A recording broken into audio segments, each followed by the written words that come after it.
Well, welcome back to Miss Raga's Art Room all. Here we go. Let's do some joining. Let's attach some clay pieces together. So, we're going to need a very important tool here, which is our slip and brush. Okay, and then we need a tool to score the surface of our clay. Now, I have these little scoring forks, okay, but you could use a regular fork. You could even take one of the wood tools and scratch up the surface of the clay, all right? But you do need to have something that'll create really good marks in the clay. So I'm going to do a basic join of slipping and scoring this heart to this heart. Let me get my coil out of the way there. Okay, so the purpose of scoring, okay, is we want to basically create like clay Velcro.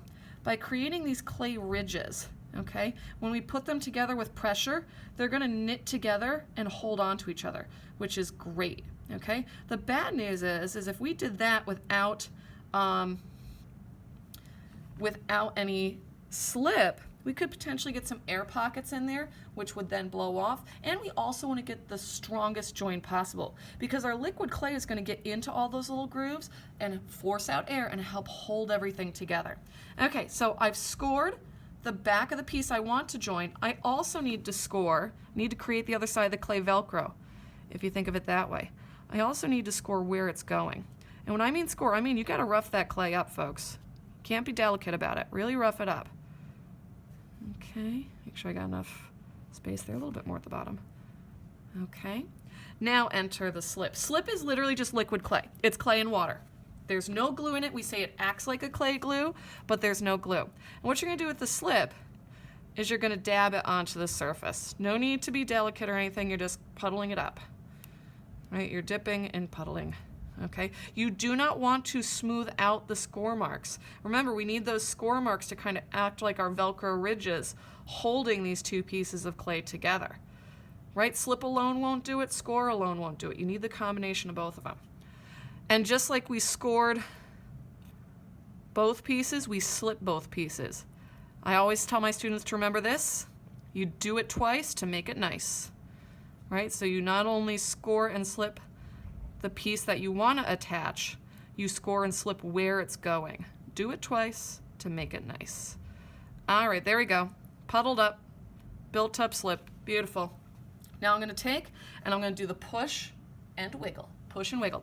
So what we're going to do is we're going to apply gentle pressure and we're going to push down and we're going to wiggle back and forth. Because what we're doing is we're forcing that slip to get into all those grooves, all those score marks we're making, we're knitting them together now so they hold well.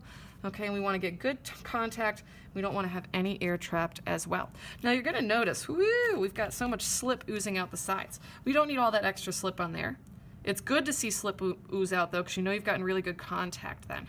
So when I take our brush, I'm going to wipe up our extra slip. This also has the added benefit of smoothing out any score marks that have gone outside of your join. And voila, we have a well slipped and scored piece together. Sometimes too, I have students say it's even easier to just do the slipping with your fingers. Hey, if you're comfortable with that, by all means, you do not need to use the brush. Okay, just wipe up that excess slip. We don't want a lot of goopy slip making our building harder to do. Okay. And there we go. We've got a really tight join. Now when fired, okay, that this heart will chemically come one piece of clay together, right? It's going to give us a beautiful bond and form one solid tight piece. Okay? So that's joining, okay? Joining in clay. Thanks so much for joining me today in the classroom, Ching. All right, and I look forward to building our clay projects with you. All right, take care, and I'll see you again next time in Miss Raga's Art Room.